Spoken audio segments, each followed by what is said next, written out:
Montar um PC não é só encaixar peça, dá pra errar feio na escolha dos componentes e perder dinheiro, desempenho e até queimar peças. Então hoje eu vou te mostrar 6 erros que eu vejo toda semana nos grupos e fóruns e que você pode fazer diferente. Diferente eu digo certo, né? Não vai fazer diferente ou errado. Você consegue a versão do Windows original no seu PC com 25% de desconto. É só fazer o seguinte, escolha entre o Windows 10 ou Windows 11 nos links que estão na descrição para acessar o site da GVGMall e faça o login. Logo depois, coloque o cupom LOCK para ganhar o desconto, envie o pedido, escolhe como vai pagar e pronto. Agora é só você ir no seu e-mail, copiar a chave que você recebeu, digitar aí no seu sistema ativação ou activation se tiver em inglês, cola a chave e tá ativado o seu Windows. E eu tenho uma dica extra, com o mesmo cupom LOCK você também consegue desconto no pacote Office, além de moedas, itens e cartões de jogos. Confere lá no site da GVGMall, os links estão na descrição desse vídeo. Esse não é exatamente um erro grave que pode danificar o seu PC, mas ele pode prejudicar na escolha e no desempenho, que é comprar uma APU com uma GPU dedicada. Mas o que é uma APU? O que é uma GPU dedicada? Bom, uma APU são processadores com gráficos integrados mais fortes. Hoje em dia, a maioria dos processadores já vem com gráfico integrado, o que significa que quando você ligar o seu PC, mesmo sem uma placa de vídeo, ele vai funcionar. É só você ligar na conexão da placa-mãe, o seu monitor, e vai funcionar. Uma placa de vídeo dedicada é essa aqui que você encaixa no seu PC e que vai gerar o vídeo. Os processadores já têm vídeo integrado hoje em dia, os Ryzen 7000, 9000, os Intel Core Ultra, mas existem alguns modelos que são focados especificamente para alta performance do gráfico integrado, como por exemplo as APUs da AMD ou os Ryzen G, aqueles Ryzen que tem a letra G no final. E calma, se você já colocou uma placa de vídeo com a sua APU, não tem nenhum problema. Quer dizer, tem alguns problemas, mas vai funcionar normalmente. O erro aqui é usar um processador com vídeo integrado com uma placa de vídeo dedicada, porque na verdade você paga mais caro por um recurso que não vai ser utilizado. Não dá para você combinar o gráfico integrado com o gráfico dedicado, o que pode limitar o desempenho de SSDs, NVMe ou GPUs modernas em placas com poucos recursos, como a RTX 4060, RX 7600, RTX 5060, que tem menos lanes PCI Express de gerações mais recentes. Então só para vocês terem uma ideia, um Ryzen 5 5600G, que é uma APU, comparado com o 5600, o 5600 tem 35 MB de cache total contra 19 da APU. Só aí você já pode estar perdendo performance, mas claro, tem outras desvantagens quando você vai combinar com uma GPU dedicada. Para esses casos específicos de processadores que não são APUs, eles costumam ter um desempenho melhor, maior cache e suporte completo a PCI Express 4.0 ou superior, dependendo da geração da APU que você está comprando. Então, como alternativa aqui para você que vai montar um PC com uma GPU dedicada, com uma placa de vídeo dedicada, dê preferência para CPUs sem gráficos integrados G ou sem ser APUs. Tem processadores como o Ryzen 5 5600 ao invés do 5600G ou 5600 GT,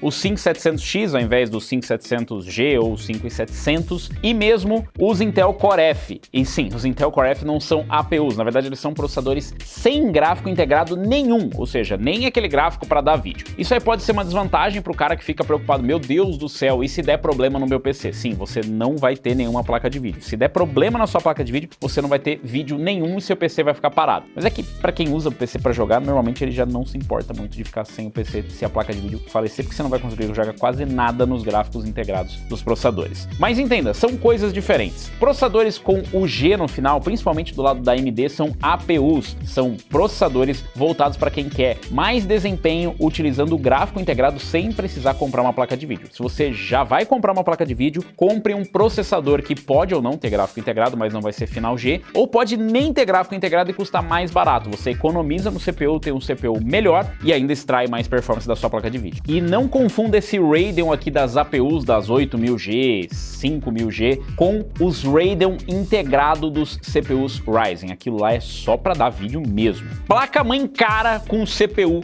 de entrada. Esse erro é um dos mais comuns que eu vejo. O cara compra uma placa-mãe topo de linha, tipo uma X670, uma Z790, com uma CPU intermediária ou de entrada, tipo um Ryzen 3 ou um i5 não K. O problema disso é que os recursos da placa, como o suporte a PCI Express 5.0, overclock de memória multi-GPU, overclock de CPU, VRMs reforçados e headers extras, ficam subutilizados, porque essas CPUs, elas não aproveitam esses diferenciais. E aí a gente tem CPUs que são travados, como o i5 13400, que não fazem overclock e nem usam todas as lanes PCI Express 5.0. Claro, existe uma utilidade possibilidade de você comprar uma placa-mãe high-end se você vai utilizar os recursos extras. Mas isso você já encontra em placas-mãe de entrada. Por exemplo, eu quero mais portas USB. Tem placas-mãe de entrada com mais portas USB. Ah, eu quero mais slots PCI. Tem isso. Ah, eu quero mais conexões para armazenamento NVMe. Também tem nas placas de entrada, porque eles podem simplesmente utilizar um chip adicional para conseguir dar conta disso. Quer um exemplo aí? Colocar, por exemplo, uma Z790 DDR5 com i5 13400. Isso aí limita o custo-benefício, né? Porque você paga mais caro por uma estrutura que a CPU não vai utilizar. A alternativa, obviamente, é combinar as categorias de forma equilibrada. Por exemplo, uma B660 para um i5, para um i3, ou se não, uma B550 para um Ryzen 5. Para X670,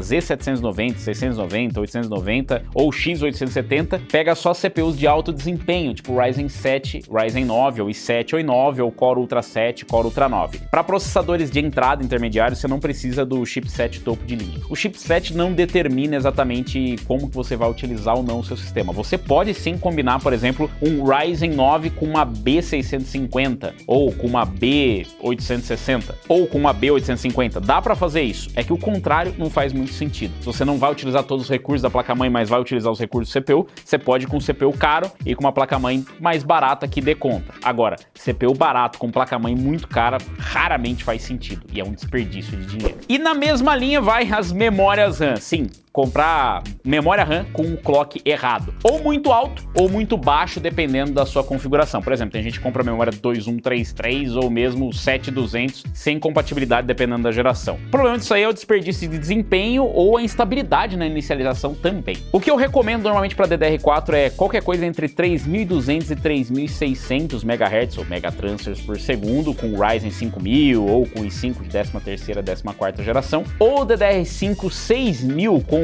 os Ryzen de nova geração, o Ryzen 7000, o Ryzen 9000, ou mesmo se você for optar por DDR5 em 13ª, 14ª geração Intel. Para os Core Ultra, dá para você ir com um clock mais alto, mas claro, dos processadores de mais alta performance. Não faz sentido você comprar a memória com um clock mais alto e simplesmente não vai utilizar o potencial todo. Uma dica extra que eu vejo muita gente desperdiçar dinheiro também é que normalmente tem alguns sistemas que encontram instabilidade com clocks muito elevados. E tem um detalhe, não adianta nada você comprar memória com clock muito alto se não tem suporte na sua plataforma, você vai ficar instável. Então o cara compra a memória 7200 DDR5, mas a plataforma só suporta 6000. E ainda tem a pegadinha, até suporta 7200, 8000, mas aí a divisão da controladora não é a mesma. Uma coisa bem mais aprofundada, mas saiba que basicamente não vai mudar em nada para você a performance, além de ver o número mais alto de clock. E claro, também tem o contrário, que é comprar a memória com clock muito baixo. Eu vejo muita gente comprando memória com clock baixo agora para DDR5, sabendo que agora a gente está no começo do DDR5, ou dependendo de quanto está assistindo esse vídeo aí, já tenha passado, mas no começo da plataforma, ou no começo da geração, o clock sempre é mais baixo, e depois no futuro essa memória vai ser muito lenta. Então nem muito lento,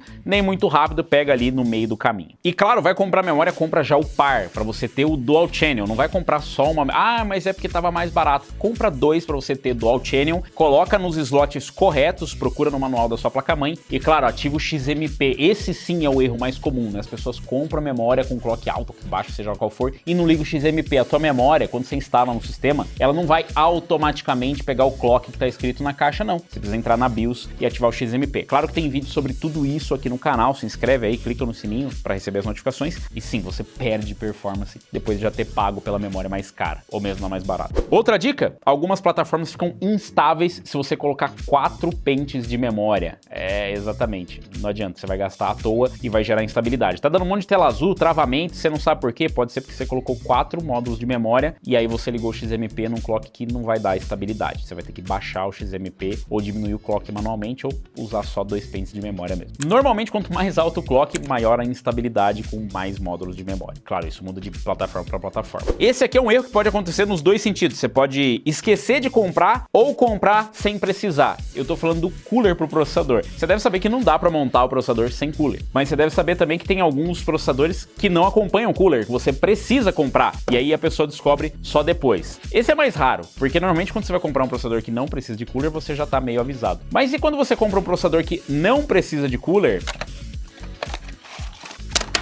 e esqueceu que na caixa já vem um cooler que é extremamente adequado para o seu processador. Do lado da Intel, toda a linha Intel Core Ultra já não inclui mais os cooler no box, e do lado da AMD eles também estão abandonando os cooler box, mas os processadores de entrada ainda tem. Mas é bom lembrar que se você não tiver o cooler box, não dá nem para ligar o seu PC. Agora, se você já tem um cooler box, normalmente ele é suficiente para rodar o seu processador. Por exemplo, o i5 12400, 13400F, 14400F, dá para você usar o cooler box numa boa, ou mesmo o Ryzen 5 5600, 5600G, 5700G. As APUs costumam dar conta com o cooler que já vem dentro da caixa. É claro que se você está buscando mais silêncio, nível de ruído menor, temperaturas mais baixas, ou está pensando em overclock, aí sim faz sentido você investir num cooler mais caro para esses processadores. Mas normalmente o que vem na caixa já tá lá. E não, ele não é de graça. Você pagou por ele, você só não tá usando. E melhor, já vem com pasta térmica incluso. É só instalar. Esse aqui acaba pegando muita gente, que é o SSD DRAMless. O que é isso? Exatamente. Você vai comprar um SSD, você só quer comprar um SSD. Acontece que o SSD barato, às vezes você compra sem saber se ele é ou não DRAMless, ou seja, se ele tem ou não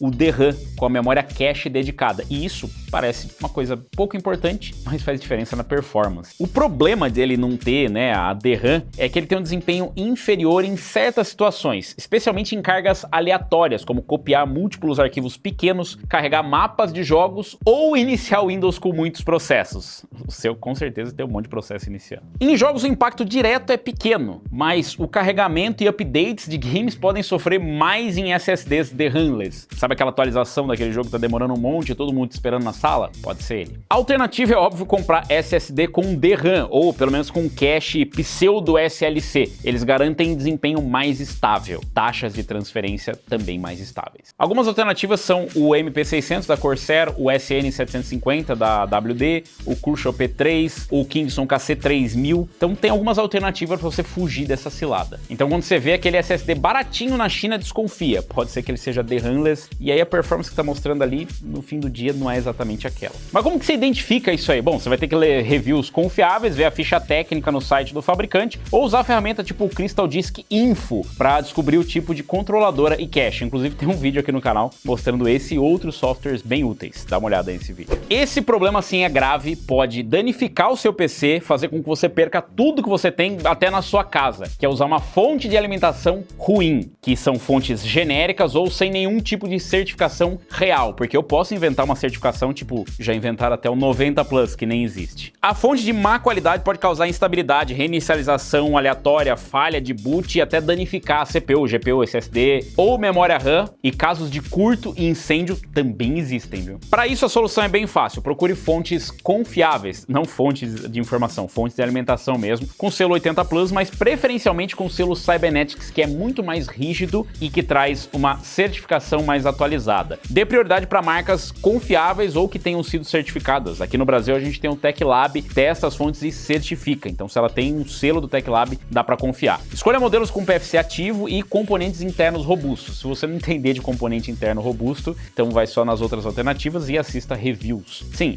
eu sei, muita gente acaba deixando de lado porque é só fonte de alimentação, mas não economize na fonte de alimentação. Isso pode incendiar a sua casa. Uma dica extra para você é use calculadoras online aí como o Alter Vision ou da própria Cooler Master para calcular a potência necessária e adicione uma margem de uns 20% para upgrades e para estabilidade do sistema. Não é só porque seu sistema consome 650 watts que você vai colocar os 650. Bota um pouquinho mais ali para você ter um pouquinho de folga e mais estabilidade. E você já errou algum desses componentes em algum momento? Então não se preocupe, que agora você já sabe como montar o seu PC com segurança e com economia. Curtiu o conteúdo? Deixa o like, se inscreve aí no canal e comenta qual erro você cometeu ou quase cometeu. Você pode adicionar aí também na descrição e dar mais dicas, se você quer mais vídeos como esse. Ou se tiver dicas pra gente criar outros vídeos, deixa aí nos comentários. Deixa o like, se inscreve, clica no sininho. Eu vou ficando por aqui, valeu, falou e até a próxima.